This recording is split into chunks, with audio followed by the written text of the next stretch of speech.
Hello, welcome to our tribute Q&A. My name is Rebecca Martin Fagerholm. I'm the festival director of the Cinema Femme Short Film Festival.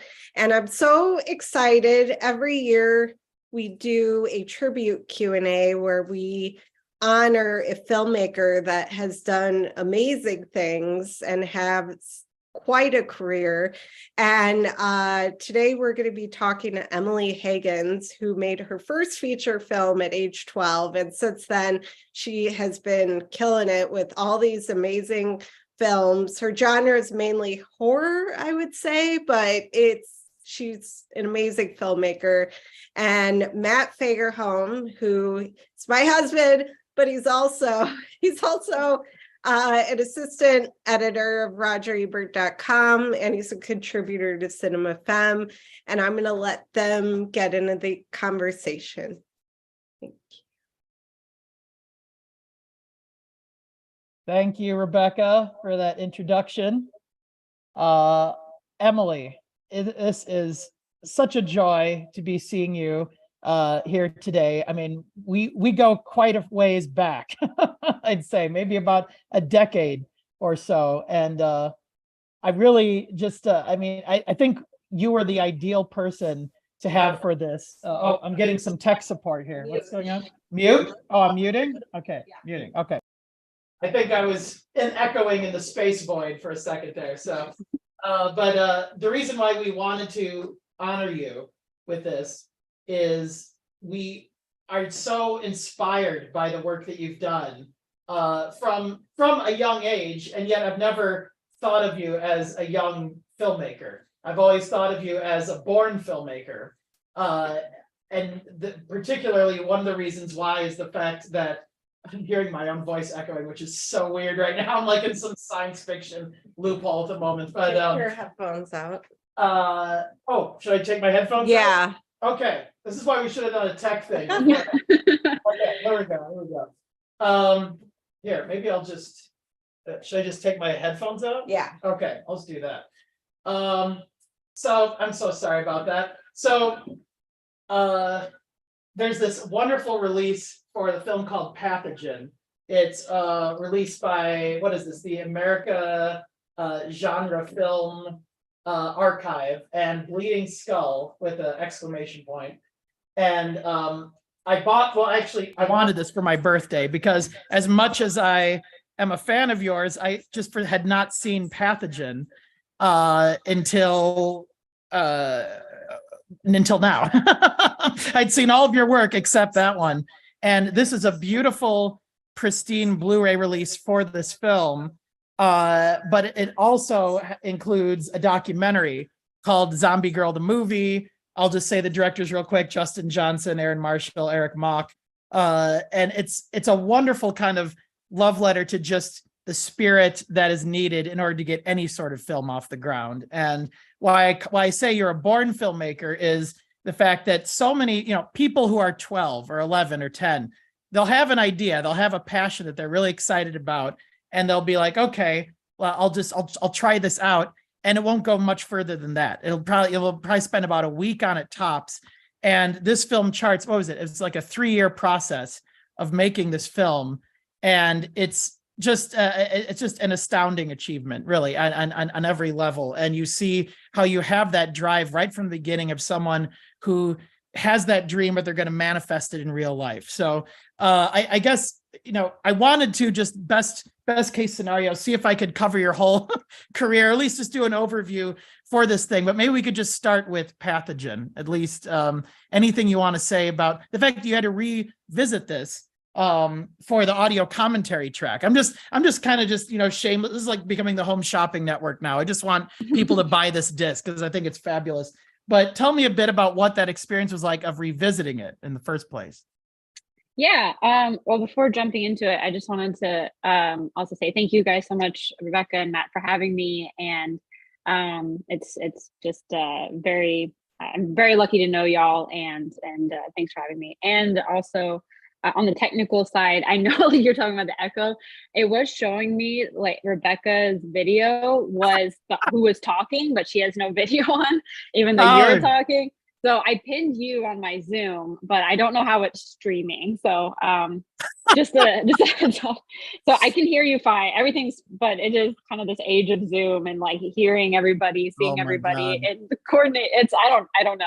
You know what? This is actually, it's sort of perfect that this happened. I don't think we should edit out any of these mistakes, because even just on a Zoom level, how complex things can be with sound. I mean, that's what I talk. Every person who's made films, they say sound is the last thing you think of until you're actually in the editing room. You're like, oh my God, you don't realize how it's half or even more than half of the whole experience. It's just crazy, you know? Yeah. And the best sound, like a lot of factors of a movie, the best sound is the kind that you're not thinking about, you know, if you can hear it or not. Exactly. So it is, I know my composer has said before, I know I'm doing a good job if people aren't paying attention to the score, but the score is so good. So I want people to pay attention. But anyways, about Pathogen, I talk about a project where we weren't thinking about sound as much, but in Zombie Girl, in the documentary featured on the disc, you will see most likely my mom walking around with a paint roller with a boom mic kind of taped to it, which I like to use as the example to show people that I was, you know, that the experience wasn't about like a wealthy child that was handed a bunch of things. Like it was, you know, me and my family were learning together, and they were learning because they knew how important it was to me to explore this craft. And so it became this very supportive environment with my parents, but it wasn't a financial, here you go, have fun, you know, kind of thing. Yeah. And I think the paint roller with the boom mic tape to it is a really good example of the homegrown nature and the kind of like MacGyvering of movie tools that my family and I and my friends and whoever was there that day would, you know, we would all kind of put our heads together to come up with the solutions to what we thought a movie set should be like and what it should look like and sound like, all these things. And you know, the boom mic did not really work. It didn't provide great sound. A lot of the sound that you see in the movie just came from the on-camera mic of the Hi8 camera that we shot the movie on. And you know, so there are parts in the film where you can't really hear the dialogue, and you got mumbly kids. Perfect, very authentic. And so there are parts of Pathogen, I don't know what they say. And it's, you know, but it's part of the kind of like authentic, like home moviness kind of, that's part of that project. And yeah, I did have to revisit the film for the AGFA release, and it was very interesting to me because of course there are mistakes and problems and things where I'm looking at it going, oh my gosh, I'm so embarrassed because this became my career. And like, if this movie is released, people can buy it and they can see where I started. But on the other hand, I hope, you know, I kind of just appreciate it, like warts and all, for all the lessons along the way, kind of where my head was at that time, what enticed me and excited me about making movies and telling stories this way, and the collaborative nature of film. And I feel like all of that is really part of Pathogen. And so I'm very, very glad that it exists, and I hope other young filmmakers, if they see it, they can get something out of that, and see that it's not this like unattainable thing. Like you can, you know, this is before iPhones. Like we had a Hi8 camera, and I did, you know, there's a part in Zombie Girl that shows, you know, where I accidentally taped over some footage of Pathogen, and we had to go back and reshoot it. Hopefully not so much an issue with today's teen filmmakers and their phones or whatever they're using. But it, you know, there are some things that feel a little bit like of the time of the early 2000s. And then some things that I feel like, oh, this is part of who I am still to this day. I love coming of age stories. I love horror movies. Like all these things, they've always just kind of been a part of me. And some of this are things, you know, that are no longer a part of me because I'm not 12 anymore. But it's a part, you know, that I'm glad to have grown from. So it was it felt very special to revisit Pathogen. I really think that AGFA, you know, I was always scared that Pathogen would find an audience of people that just like sit there and roast it and think it's the worst thing ever. I'm sure some people think that. I love this review that said, no, this is of a later project. There was a review that said pretty good for an 8-year-old. I'm like, any of these movies would be amazing for an 8-year-old. Yeah. That's great. I was 18, but they just forgot the one. But you know, I mean, I'm sure there are the people that see it and they say, oh, this is bad, whatever. But there are hopefully also people that see it. And I feel like AGFA saw it as something that was like just very honest, and that's what they really leaned into with the release. And I really, appreciated that. I felt like it was the right partnership to get that movie out there. So very, very honored that they did that. Absolutely. And you've always cited, they just did a beautiful job with that. You've always cited the film Undead as of the kind of the epiphany moment for you at a young age of like, oh, because you were scared of everything. You always mentioned Chuck E. Cheese too, which I think is hilarious. I mean, those animatronic things can definitely get under your skin. But like seeing this zombie movie Undead, it reminded me of Mel Brooks saying he made Young Frankenstein because Frankenstein scared him so much. Or you see in the opening of the new Spielberg film, The Fabelmans, how the scene freaked him out. And so his mom said, well, take a camera and recreate it and you can deconstruct it and see what's behind it. And it's so interesting how so many filmmakers' careers, people I admire who make films, that's one of the impetuses for that is, like kind of harnessing your own control over that illusion in a way. Yeah, so I watched The Fabelmans last night because last time we talked, we were talking about The Fabelmans. I hadn't seen it yet, and that moment really resonated for me because that I felt, very much in line with that, where I was so scared of things, my imagination ran wild, and I feel like there was something in me that wanted to have a sense of control over that, and just a general sense of control. Who doesn't? Yeah. But that part really struck a chord with me because I really feel like that was a lot of why I especially found my way into horror specifically. I just remember, like you said, Chuck E. Cheese. I do bring that up a lot because it is something where people get it once you say it. They're like, that is scary. There's like huge unblinking eyes and everything, and or maybe they do blink just like really slowly. I don't remember. Yeah. I was hiding, but or just Halloween and people walking around in costumes, and my imagination would run wild. And I'm very grateful for that imagination because it's led to being able to write and do all of this. But I really think like harnessing that sense of control over what scares you and seeing the parts of it. I made fake blood and guts for a local movie shooting in Austin as kind of like the equivalent of when my family was trying to find me a summer camp. I ended up kind of on this independent film making blood and kind of seeing how you do that, going to the store, buying massive amounts of corn syrup and food dye, and they're like, making blood, are you? Yeah. But kind of seeing, oh, that's what this is. It's corn syrup. You can eat this stuff, Yeah. And once you kind of know that, it gives you this sense that, oh, this is all kind of an illusion, but it's an effective one. And it kind of puts you in that mindset that just makes that even more enticing. Well, how can I use this to tell a story and connect with people? So definitely, Fabelman's great movie, great moment, very relatable to me. Yes. And what makes this film, this is not a film that I believe can be roasted in the way of something like The Room, where I think the reason why The Room is so funny, you've paid homage to The Room in the past in your own work, is that it's coming from this pure but totally misguided and naive kind of understanding of the world and like adult relationships. And it's like every guy who's had his heart broken is like, oh, I'm going to make a movie about how all women are wrong and I'm right and all this. And it's just it's like he's not even aware of the blatant misogyny of this whole premise. And so you're laughing at just like the person not even realizing they're being so honest, like in the work about their own hangups. And what's so interesting about Pathogen, I won't make the whole thing about Pathogen, but there's a sophistication to this tonally right from the beginning. It really gets under your skin, this idea of there's something in the water that's turning people into zombies. There's this invisible thing we're all worried about. And just coming out of COVID, even though not really, COVID's still around us, there's still, the pandemic. It's a brilliantly kind of edited opening sequence of this girl's just kind of turning, over in bed and like something doesn't feel right. And it's just all the paranoia of like how the water's flowing in all these different places in the town. It's really effective. And yet you're aware of the silliness at the same time. Like you're inspired by Undead. So you want to have fun with this premise, but it's also creepy. And it's a really sophisticated tone to be balanced on, for like a first film, I think. Yeah, it's kind of strange because I did the commentary track mid quarantine. Yeah, it is weird to revisit it in the COVID era. I think just kind of also being a little bit of a germaphobe myself, I was like, I can see this all kind of in this, in this early, movie. I forgot the question. Oh, just kind of about like kind of But just like, balancing that you know, balance. like Yeah, you're aware of the humor, but it's also creepy at this. Like you can have both at the yeah. same time.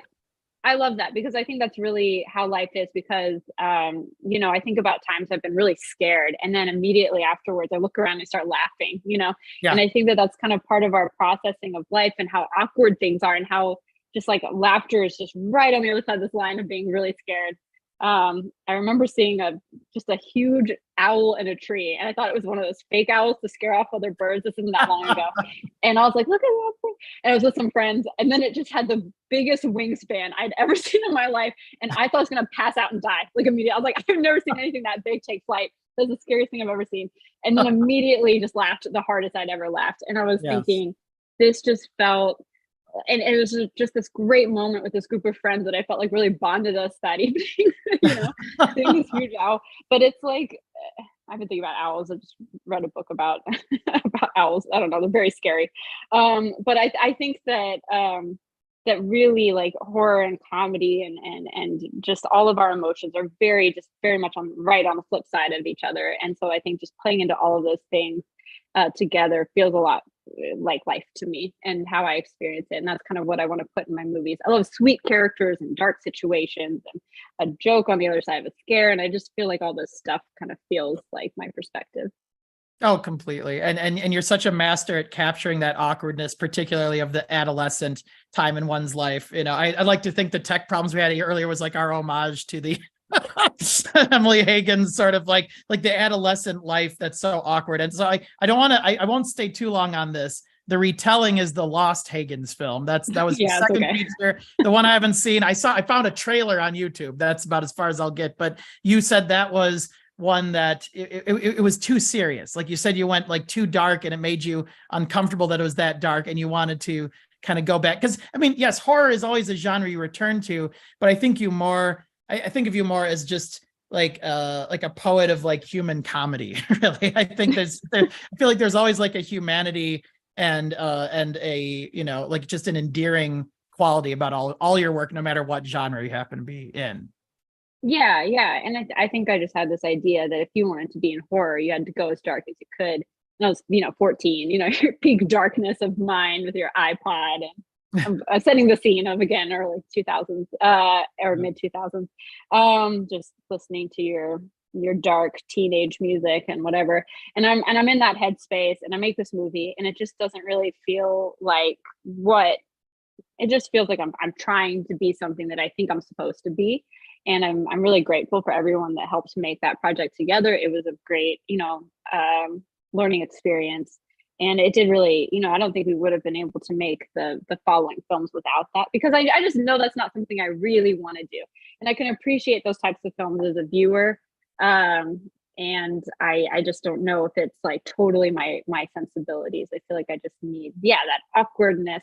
It's just a lot more about, and I do believe in pushing yourself as a filmmaker and a writer as well. But it was just a really good example of, you know, you try out, you know, different hats. What do I like? Yeah. You know, what feels the most like what I want to be doing and putting out in the world.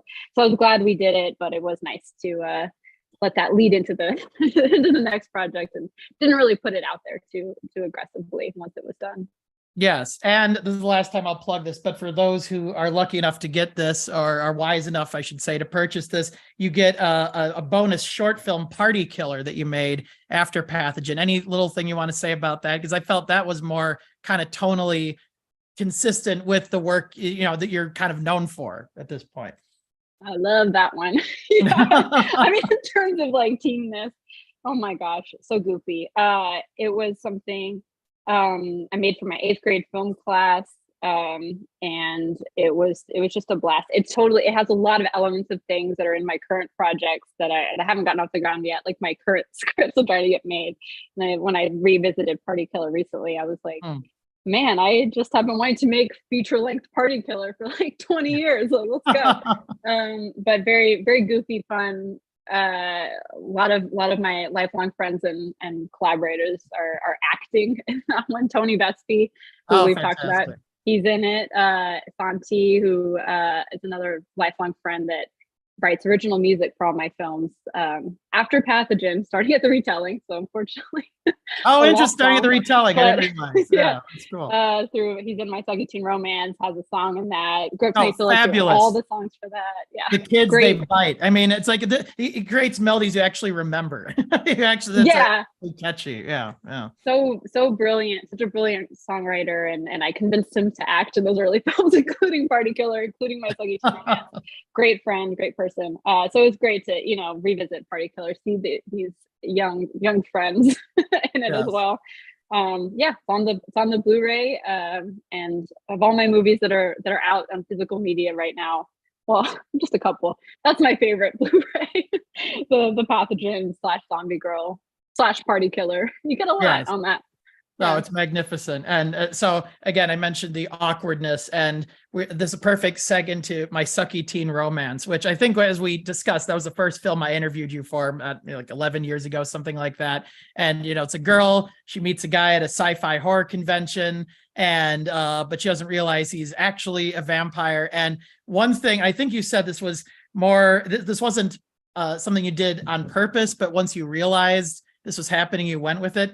The idea of, and I've never seen this in any other vampire film that I can think of, the kids' fangs make it difficult for them to talk. It gives them like a little bit of a lisp or something. And I was like, this is the most brilliant like way of kind of fusing the awkwardness of puberty and body changing, all this weird stuff happening with actually the whole experience of being a vampire. And that's one of my favorite details in that film. But anything you want to say about that? It's quite an enjoyable film. I love that stuck with you, because that was something that just actually happened when they put the fangs in. And so we just leaned into it. And so many times, a lot of my favorite things that end up in the movie, whatever the project is, including a lot of elements of that one, they came from a lot of things that the kids were actually just doing and experiencing, and finding ways to fold that into the narrative and into their characters, and especially with young performers or people that are newer to acting, or kind of at any experience level. The more you can kind of say, remember what it was like when you put those fangs in and what happened, and they can really draw on that real experience. And it's just become a really great tool in the directing toolbox. I said tool book, the directing toolbox, to be able to like find these ways of recognizing, okay, this wasn't ideal. These characters were supposed to be kind of like, scary and bloodthirsty, and they're having these like braces mouth situation, and so it became, that was a great moment of that. There's another part in my Sucky Teen Romance that I really like, that one of the other characters, I think the other actor just kind of forgot to like, it was his turn to talk. So the other character just starts trailing off, and he's like, does that bother you? And the other boy goes, no. He just like kept going because the other kid didn't say his line. And it was so like real to me. And I feel like I've just ended up accidentally writing that other script because I loved it so much. Just these like moments that were actually, I feel like Sucky Teen Romance has a lot of that, where the kids were bringing a lot to their characters, and the genuine awkwardness of them. Another thing I really like about that project is something I really like to carry into the other films, is this homemade kind of nature to the convention. Because the convention I really liked going to at that age, it was such a magical, wonderful place, and all these party rooms and stuff. It wasn't really like Comic-Con. It was more like people were building these sets themselves that were homages to Star Trek and whatever, Star Wars, just Star Trek, just everything. And it was just this amazing level of like home making, like people doing it just with their own like skills and craft, and it wasn't mass produced, by a studio.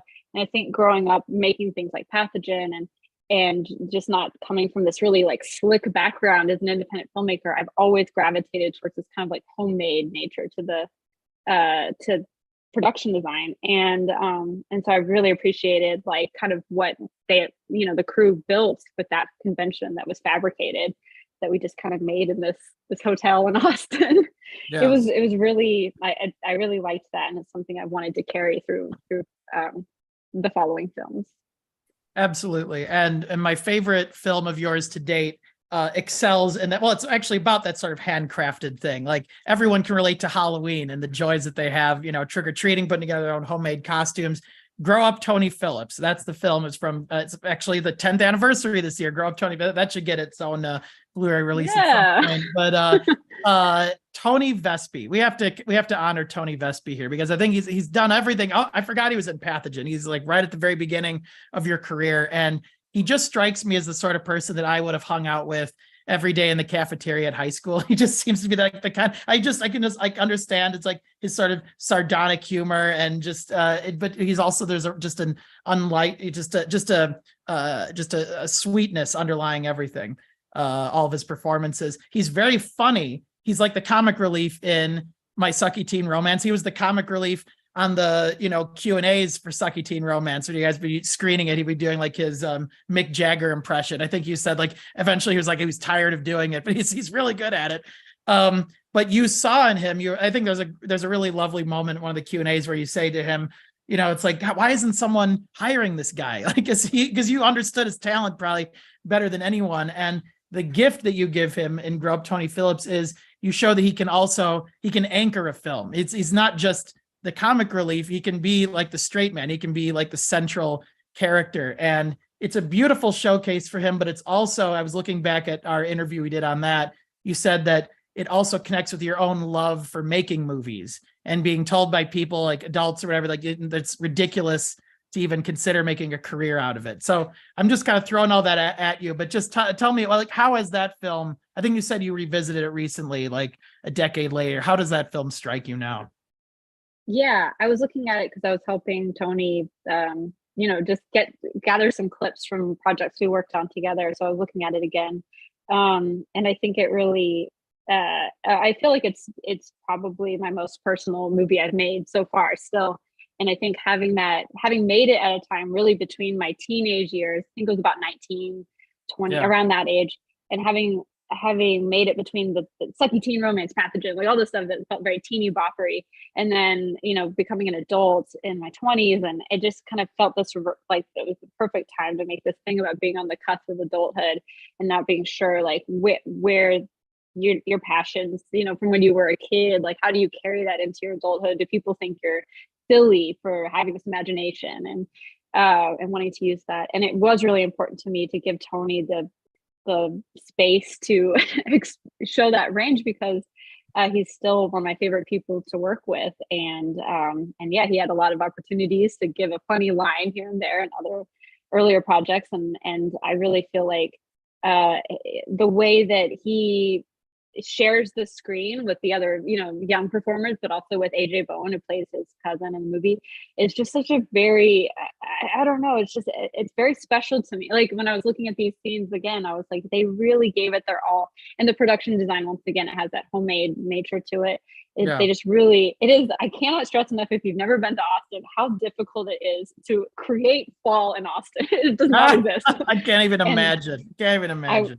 I'd have these nightmares that I'd finally find a fall looking tree and I'd be like, everyone get the camera over here. And then it would just be a tree on fire, and then the set would burn down and stuff. So that was my nightmare every night. But it was, the kind of thing where like everyone, again, like that's when I learned you can implement color palettes in wardrobe. You can implement them in the sets and in the furniture and in the blanket on the back of the couch. Like there's so many different ways. And I learned from every single crew member on that movie.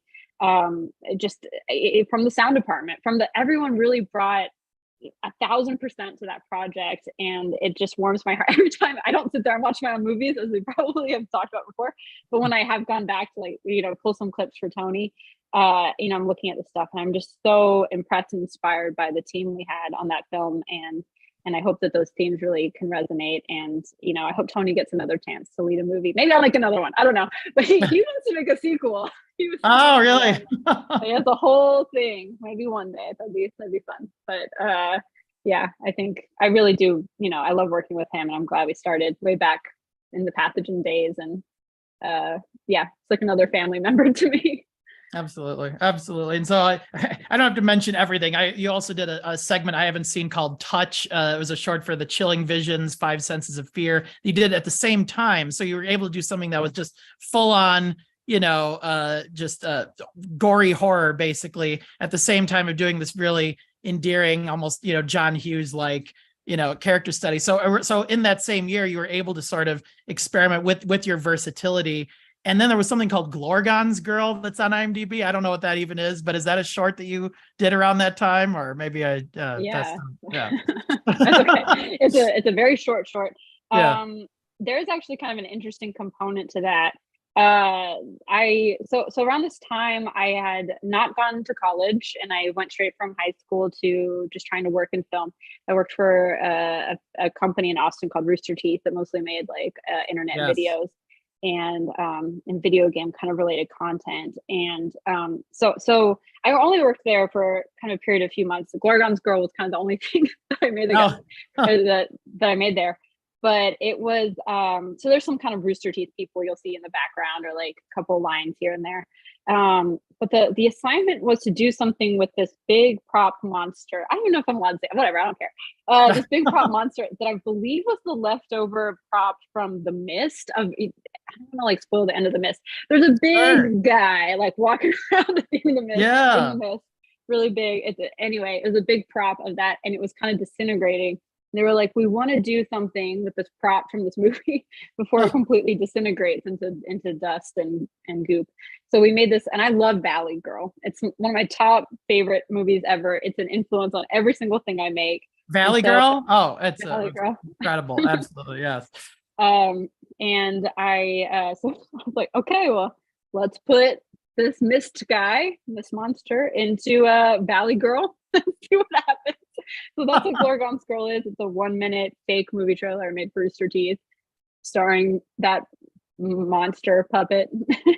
I would love to see that. Anything that's Valley Girl. I saw that for the first time just a couple years ago, and I can see why Nicolas Cage still looks back at that just so fondly. Martha Coolidge, I think the director, just a fabulous, just makes you feel so good. It's like a euphoric movie, you know. It is, and it kind of does like capture, like, especially him. He's awkward but so cool. I can't describe it. There's nobody else like him on the planet, especially not in Valley Girl.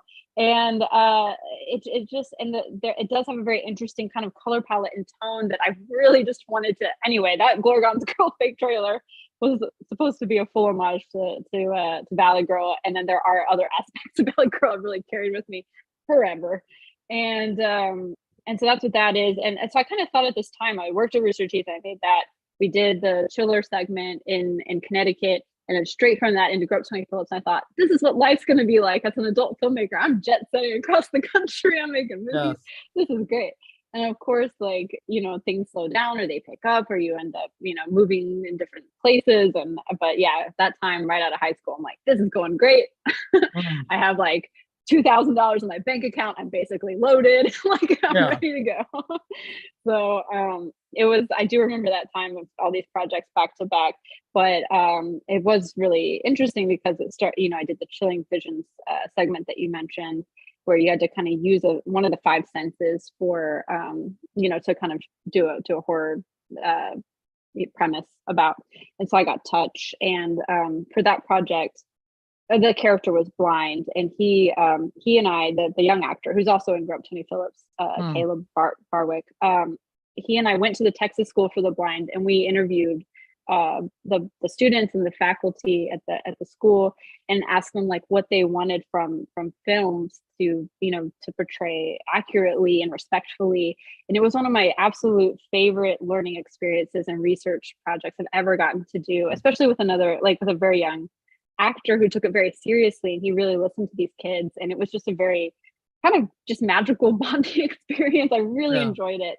And we took a lot of it to heart, and how we filmed the segment and tried our best to be respectful of that. So that was a really special part of that project. And then having that kind of horror anthology experience, I ended up doing a couple other horror anthology things later on. So it was really good to have that to draw from. Absolutely. And so, of course, I'm one of the editors at the Roger Ebert site. I've been for almost a decade now. And, I don't choose the films I review. My managing editor, is the one who signs the reviews.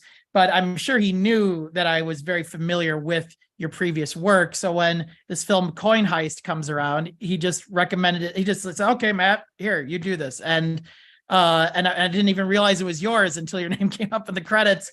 And I think I was just like, oh, it's a film by Emily, because again, I was thinking, well, Emily's usually attracted to films that have some sort of like genre component, some sort of horror thing, but this felt like a departure in some ways, because it was an adaptation of a book, Eliza Ludwig's book. It's these kids who are planning to steal from the US Mint in order to save their school. And it's because of all this corruption of the adult world that they're having to sort of fight against. They have to sort of break the rules. And this film came out in 2017 when, you know, there were essentially, without getting too political, people sort of bullying their way into high places of power, not just in our country, but around the world. And this film, I mean, what I love is that you create work that is timeless. It really can sort of exist in almost any era and still be relevant. But I think when you create timeless work, it becomes even more timely because it's just so honest about the time in which you're portraying. And I felt it was sort of powerful to see these kids sort of, you know, essentially saying, well, you know, when a system's become rotten to its core, what, you know, sometimes cheating is the only way to change it. Sometimes that's the only way to overcome it. And I interviewed, I think the lead actor, Alexis G. Zal, who was one of my favorite YouTubers. She was wonderful in the film. And she just, I mean, she had just great things to say about you, but she was saying she was moved by that, by my sort of interpretation of it, that it's like, you know, it was sort of like an empowering thing. And it's portraying kids in a very authentic way. You don't go for like, sort of like the quippy sitcom sort of banter. It's like these kids talk like they have this sort of flat affect and they're just very natural. And, you know, who better to understand young people than a young person making it, you know? Yeah, I really feel like I really appreciate your take on Coin Heist, because in a way it was challenging because I was working with someone else's material. And even Alyssa, the author, she did a great job, but she was working with someone else's material because the nature of the company that made the project was to kind of take these old scripts and repurpose them into books and then turn them into new scripts again. So it was a very interesting business model. And so we're both kind of playing this game of telephone with trying to find something like authentic, you know, to ourselves, her with the book and me with the screenplay once again, that feel, you know, like, well, what can we, you know, if you're going to be telling the actors like, oh, so here's the scene and what do you think? And you're working together to film the scene, they have to believe that you, the director and writer, believe what you're telling them to do. If you're like, I don't know what this is. I got it from the book. Or she's like, I don't know where I got it from the treatment or whatever. If you're going like, it's a game of telephone, just show up and say the lines. They can't find that authentic place to work from. And so at a certain point, you know, in the adaptation process, I had to think about, you know, well, what can I put into this story? And there's some kind of crazy ideas in here with like, they're breaking into the Philadelphia Mint and like, you know, and this is getting a little wild. How do you get people to believe this? And so it really just came down to like, just trying to infuse things that I believed about life, that I believed about being a young person in a world, you know, run by people that aren't always like truthful and honest and don't always have your best interest in mind as the next generation. And so just trying to find these like little pieces of truth and then connect with the performers on that and get them to bring that honesty to what they're doing. And then hopefully people can just buy into all the other, you know, heisty things that are part of that world. So it was definitely a really good lesson. And like, even if you're adapting other material, you have to find something that's truthful to you. Yes. So it was interesting. Alexis was great. The cast was great. Big fan of working with those actors. They were great. It's amazing how much you can have an audience suspend their disbelief when there's something honest that they can latch onto. And it's usually the characters. If you believe in the character, you can kind of go on that journey, no matter how, you know, fantastical it may be in some ways. I feel like it's like if you believe in the character, that seems to be more important than everything around it. That was my big lesson, my big epiphany during that shoot. I was watching the movie San Andreas on TV during the shoot. I think that's what it was. And because there was something with the rock and he was rescuing someone on a cliff. And then I was fully on board. It didn't make any sense. And then it just got to like one thing where I didn't believe, like everything they were saying was a little bit outlandish. And then it got to like one emotional reaction in the sequence. And that's when I stopped believing it. And I was like, I believed all of this craziness until somebody's reaction wasn't honest. Yeah. And then that was mid Coin Heist production. And I was walking around telling everybody I've had an epiphany. I know we're gonna sell the Coin Heist. But I learned a lot about coins making that movie as well. And that was interesting because I feel like even since then, we've really like lost touch with physical money, and it's Oh, yeah. kind of it's kind of an interesting point in time. Speaking of timelessness, that project. And I went to the Philadelphia Mint so many times that I feel like I probably end up on some weird list, like the last person anymore. No one likes the Mint this much. But it was a really interesting learning experience, and definitely made me want to revisit the heist genre at some point. Absolutely, absolutely. Now I know I'm already failing here because I think we got about like 5 minutes left, at least in the timing of if we can extend it, it'd be great. Because I mean, before I get into your latest work, I have to mention this, and for some reason it flew out of my memory until you reminded me, and I went back and looked at it. This 6-part digital series, Hold to Your Best Self. I really love this work. It's one of my favorite things you've done, and I think it's because you're able to show, the same events happening from all these different perspectives. It's all things happening on one night of a prom, but you're able to deepen our understanding of all the dynamics of the characters by, and I'm just a sucker for like vignette style storytelling. I think you can have just as much impact, and you've shown in a short as you can in a feature. And I just love the interconnectedness of that. And it never feels like a gimmick. It's like, how you're able to sort of, I mean, I think one of the great gifts of cinema is how we learn to empathize with people. And just as you obliterated any sort of just basic teen stereotype that you could connect to the characters in Coin Heist, the same thing happens here, where here's the whole social structure of high school, and yet we're able to step into the shoes of each person who is involved in the story. And I thought that was such a beautiful way to do it. It's one of my favorite things you've done, really. It was another thing that really, and maybe because it was another thing I was trying to do to show like what it felt. To me, originally, it was my goodbye to teen projects. I didn't want to do any more teen projects. That has not been the case. Like I kept doing it. But I wanted to make each episode about a different fear of growing up, but told it's not like the 5 senses of fear of Chiller, but each one is about kind of just being on the cusp of change, which is also something I explored at Tony Phillips, because it's a very interesting, I think, theme for me to explore with growing up and establishing my identity as a filmmaker, but also as a person, like at the same time. And that kind of like distinction it's a little bit of a blurred line for me, I think. And I don't, I had an existential crisis as I got older, thinking, if I'm not a teen filmmaker anymore, who am I? That was who I was for so long. And so that's something I've really tried to channel into projects like Hold to Your Best Self, and just the sense of perspective as well, which you brought up.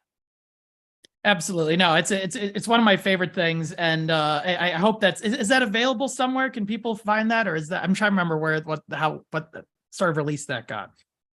Yeah, it's well, and the problem with the independent filmmaking is that it just ended up on, long way of saying it got shelved. Somebody that owns it. Sure. I tried to get it back, whatever, maybe one day. It'd be great. It's a really special project to me. Well, I'll never stop singing the praises of it. So it's hopefully that will help it, see the light of day again. But the rest of and again, I could spend 45 minutes on this part. I like to call this now the John Michael Simpson era of your career, because it started with so this started with First Kiss, which is a wonderful short. I think it's fantastic. You made for the VHS, is what they call it, the anthology, but it's not in the style of VHS, as you say, found footage. It's like they're just looking for interestingly made horror shorts. It's fantastic. I think that was your first collaboration with him. Then you did the intro. It was called the Cold Open for the anthology film Scare Package in 2019, and now you have a terrific film on Shudder, Sorry About the Demon, that was, I think it was released last year. I think it was released. I can't remember when it was released. Maybe it was released this year. But tell me about that, just about that collaboration with him and, through these projects, and then making a film that, as you say, is like your first adult film, in the sense it's about adult protagonists, about someone that's, closer to your age now, as opposed to someone from your past. Yeah, I always say, well, it's my adult movie, and I'm like, I gotta stop saying that. I don't mean like X-rated or anything, but I just mean like it's about adult characters. Yeah, right, exactly. So John Michael, we cast him actually in Hold to Your Best Self. He has an episode, and that's right. That's forgive me. That's the beginning of the era, right there. Yeah. Yeah, so around 2018, and we cast him as this really serious character, and he's just like a brooding boy at prom. And then we realized later he was really funny. He had this great improv troupe. He's hilarious. And then we're like, oh, let's like write something, with him in mind, so we could really exercise these comedic skills and something as well. And actually, I think we had him in mind for, I think we did Scare Package first, but I think the way that things got released, it got like a little muddy. But so that was written for him to play that role, and it was great. We got to use more kind of horror tropes, and then we did First Kiss. I don't have a lot to say about these. They were really fun. They were like little mini projects, but doing Scare Package and the segment of Scare Package really led into getting to do Sorry About the Demon, our feature that came out in January, because it was kind of just like tonally, and with him as the lead. That's how the production company kind of pitched it to Shudder. Like, what if we kind of elaborated that? It's not the same story, but that same type of tone with this project, a script I already had. So they agreed to it, and to have him play the lead once again. So it was really great because we got to, it feels really cool to see him evolve and change as a person, as an actor, and really like build that collaboration. Because kind of like with Tony and these people I've worked with for a long time, we brought up Santi musically, not so much an actor anymore, but I love establishing these creative, relationships with people where I hope they can trust me, but I feel like you totally trust, talk about having a sense of control, but it's like the sense of control to find the types of collaborators that you can just trust your project and your little like movie baby. I feel like I could trust John Michael to carry Sorry About the Demon, and to like not make the character like a whiny little man baby, but to like bring a lot of nuance and sympathy and just make him like a cool person where, it's funny because he doesn't know he's funny. And so he's really great at balancing that kind of like wide-eyed like innocence with somebody who is still like grounded and not, just a jerk or something. Anyway, I think it's been really great to find his sensibilities throughout the course of these projects, and hopefully we can keep working together as well. And same with Tony and all these guys. Like it's and gals. Another person who's in a lot of those projects is another friend of mine, Lexi Banner, and we actually went to high school together. But she's in First Kiss, she's in Scare Package, she's in Hold to Your Best Self with John Michael. They together have this weird cinematic like collaboration going on as well. But it's been really great to find these collaborators and to make projects, and I feel like it's been a very special opportunity to make whole feature films for Tony, for John Michael, where they can really flourish as actors, and people say, where has this person been? I've never seen them lead a movie before. And I hope they're both in a zillion movies. They're so great. So I know not a lot of times I was like, oh no, John Michael is a great friend, he's a great person, somebody cast him, give him an award.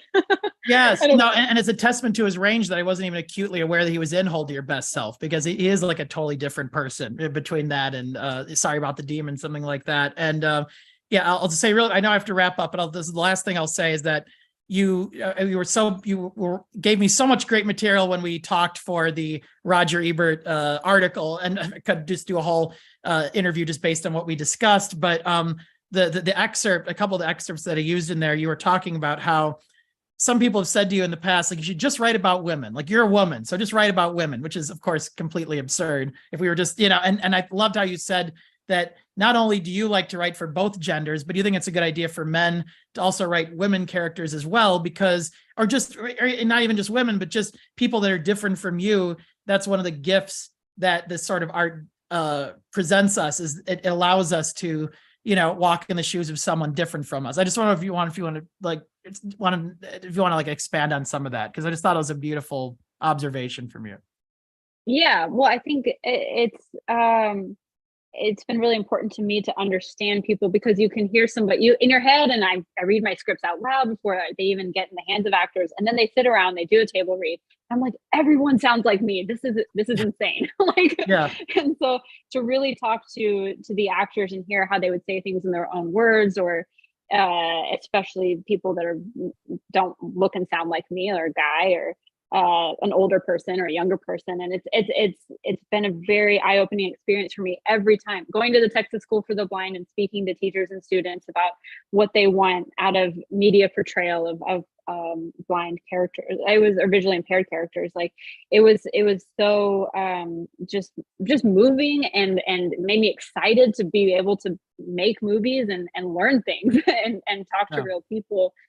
For Coin Heist, I don't know why we did this, but we went to a real jail and or correctional facility, and we toured the facility, and I learned a lot about how that system works in upstate New York. It was we never filmed there. We built a set, but it was one of the most memorable, and I won't get political, but it was a very memorable and interesting learning experience. So I feel like being behind the camera in film is a great opportunity to always be learning and listening to people way outside of your comfort zone, and just doing your best to use the collaborative nature of movies to put yourself in your characters, but also let other people bring themselves to the story and the characters, and I don't know. I'm trying to think of a new way of saying what I said before, but I think that was something that I really do appreciate about movies. It's just a great way to connect with people, to connect with audiences, to connect with the performers and the crew, and I love it. I'm an only child, so I love finding ways to connect with people. Always gravitated towards collaborative things and not really competitive things like sports. And I plan to make movies about all sorts of people as long as I feel like it's appropriate, I feel like I have things in common with my male leads and my female leads in my stories, and just finding the way to have the actors portray that voice in their own words is just important to me as well. But yeah, well, I don't know. No, I think you said it beautifully. I think it's the exuberance, the insight, that you bring, and the heart that you bring to it, and it's not smarmy. It really comes from, I believe, your soul. And I think you've just created such a gift with your work, and it's a thrill for Rebecca and me. I know we need to wrap it up, but we're so grateful that we can do our part in spotlighting your work and just continue championing it. And just thank you so much for carving out time to speak amidst all the tech, issues and things like that. But it's, that's the list. That's probably the lesson every artist finds out in a movie set is, you have to not be afraid of screwing up, and you just keep plugging away through it. You'll reach that finish line one way or the other. But yeah. Yeah. Well, that's something, I guess, to end on like this point in my career. Like one thing I felt like when I turned 30 that I just really embraced was to just stop just caring about being like, oh, how is it? I just feel like I just go and be myself and make a movie with people that I like, that hopefully like me, that, but just not worrying so much about, trying too hard, like just not using as much as my brain power on that, and to just embrace the awkwardness and the silliness, and I'm sweaty right now because this is, hopefully I'm saying the right things. I'm just like, whatever, it's happening.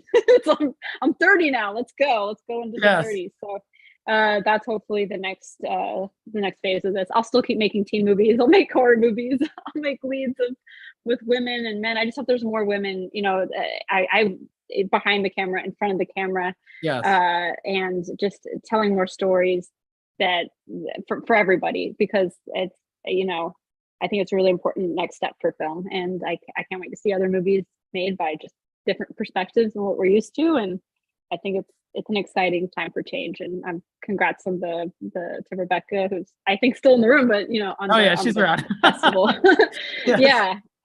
think it's a really great, it just sounds really great, and I hope the screenings go well. Absolutely. No, you'll definitely be there in spirit. And now I just want to create a t-shirt that says embrace the awkwardness. I'm just going to wear that like every day. I'm on one of those. It'll be fantastic. But thank you for your time, Emily. Thank you for the gift of your work. Everyone should go out and buy this when they can. And let's just start some online petition for a Grow Up Tony Phillips Blu-ray in the near future. It'd be fantastic.